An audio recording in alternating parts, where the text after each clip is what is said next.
Mami, magkano yung ginikas mo? 100k lahat na limas. Daddy. Ang pera. Daddy. Bakit? Daddy.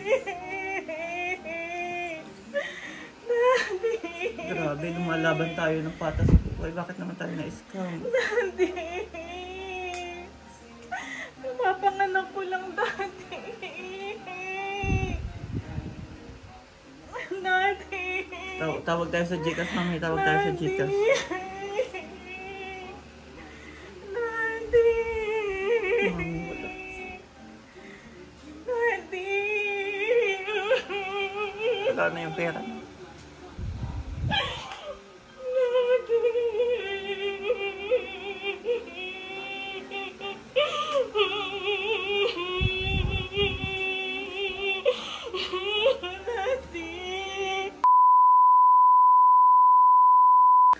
Nung nabuntis po si Janet at mga anak, talagang pinaghandaan ko po iyon. Parang ang naipon namin ni Janet ay halos nasa 150,000 para sa kanyang panganganak. Tapos malakas naman ang loob ko kung halimbawa ikay ma-CS o ano, kasi nagsabi rin ako kay Becca na ako'y mangungutang sa kanya. Mayroon siyang tinamaan sa paluwagan, sa turnuhan. Sabi ko, huwag mo nang gastusin, i-save mo muna kasi utangin ko yan in case of emergency. Pag kinulang yung pera ko. Tapos nandyan si Ate Nel, si Nalea, marami akong mahihiraman. Kaya po na yung nagbayad kami ng kanyang final bill, sila ni Thomas, na 50,000. Ako'y tuwan-tuwa na kami nakasave ng 100,000. Nasabi ko marami pa tayong magagawa dito. Yun niya. So lahat yun nawala. Nag-zero po yung aming bank account dahil sa scammer. So yun mga kapitik, kagagaling lang po namin sa police station. Bali 2 pulis yung aming napuntahan, yung isa ay sarado. Ay sabi nung isang police station na aming napuntahan dito sa Silang Bayan ay baka daw nagro-ronda lang kasi hindi naman sila nagsasara. So anyway, nagpunta po kami sa police station dahil kami ni Janet ay na-scam ng malaking pera para sa amin. Yun po ay halagang 111,000.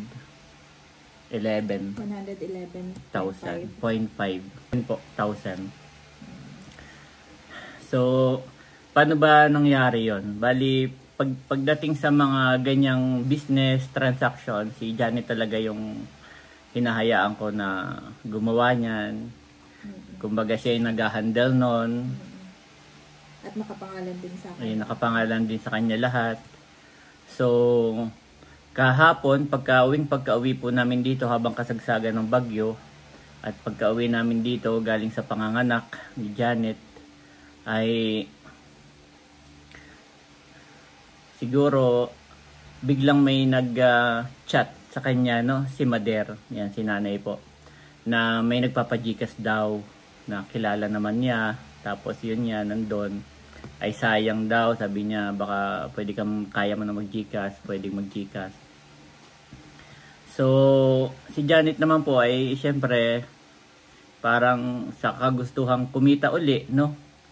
Na nag-aarimuhan siya sa kita ng Gcash dahil malaki po yung ipapa-Gcash, ay nag-Gcash siya.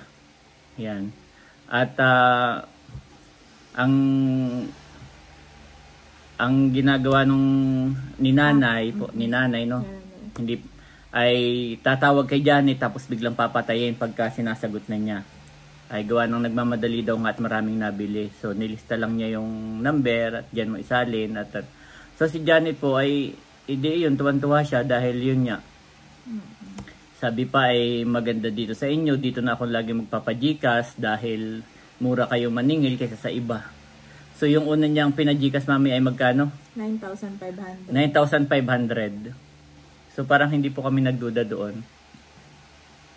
So yun niya, hanggang maya-maya bumalik pa daw dahil maraming tinatanong kung ilan yung kaya niyang i-max out kasi anuhin niya na lahat, hindi na daw siya lilipat sa ibang nagpapa-Gcash, i-max out na yung kay Janet.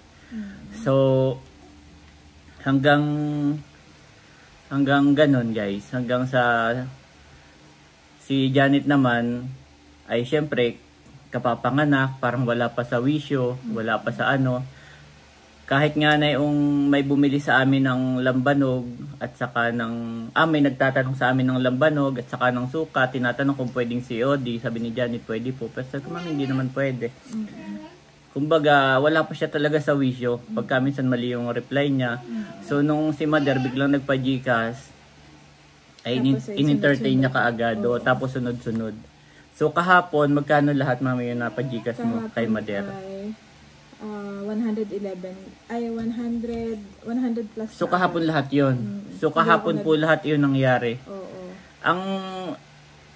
Ang ano nito, guys. 109,500 kahapon. Oo. Plus 2,000 ngayon. Ang ano po nito kasi, hindi kami nagtataka. Kasi nag-chat-chat siya sa aming group chat ng aming Villanueva family. Nandun siya nag-chat-chat. At, ayun, kahabilo-bilo namin siya. Nagre-reply, nag-chat-chat. So, hindi kami nagdududa na sino to o tumatawag na sino to. Yung pala, na hindi na pala si Mother yung aming kausap. At tara shoot, natawag ako sa iyo. Oo, yung ganon. So, hindi si Janet nagduda.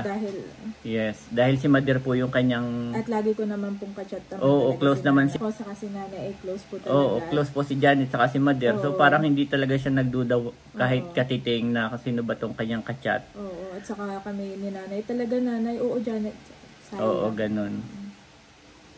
So, hanggang sa tapos, ang sabi niya, sige, at si Baby Rose, si Mahal, ay pupunta ng bangko at ipapadeposit ko ito inyong pera. Oo, ang inyong pera isasabay ko. Oo, ipapadeposit. So, hindi po kami nagduda doon. So, parang...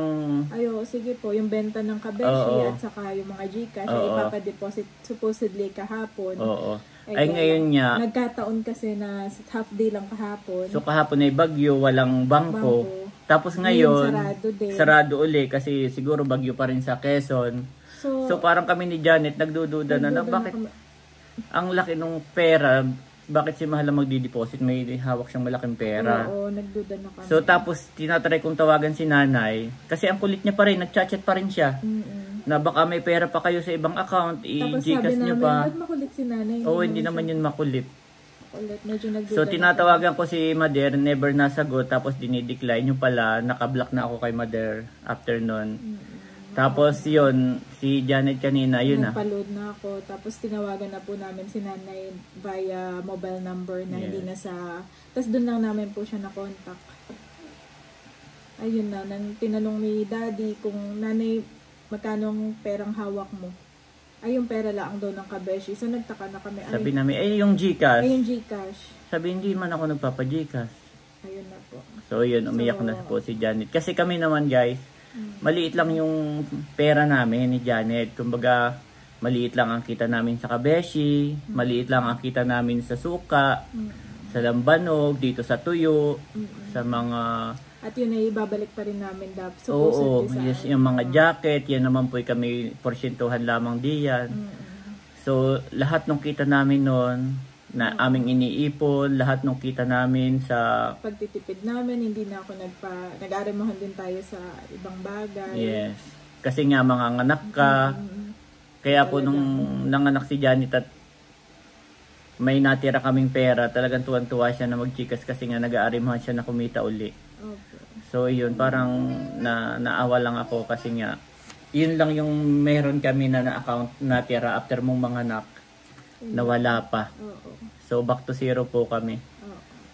Kumbaga nakakasama lang ng loob kasi kami yung parang lumalaban naman ng tama.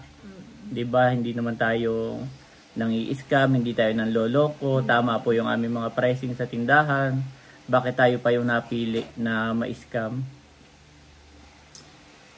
So ayun po mga kapitik at medyo kanina afternoon, naiyak si Janet, tapos nagtakbo nga kami ang ginawa namin, nag-report kami sa Gcash.